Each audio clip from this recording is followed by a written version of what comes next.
मोहतरम भाई, ये सामने मस्जिद फ़ातिमा है। इसका हालात देखिए किस तरह से है। ऐसे लगता है कि जैसे कि बहुत गरीबी रेखा में है। और ये वार्ड नंबर 14 में है, गांव गोगरा में है, गिरकी मौज़ा में है। ये मस्जिद वाक़ है ज़िला अररिया, थाना जोकीहाट, पोस्ट गिरकी लगता है। और इस मस्जिद के माहत में चंदा करते हैं लोग। और मस्जिद का नाम है मस्जिद फ़ातिमा।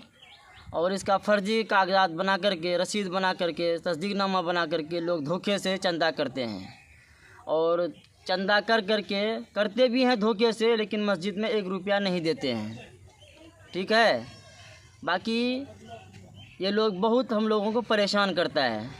कहीं चोरी करता है, कहीं मोबाइल छीन लेता है, कभी कुछ कर लेता है, कहीं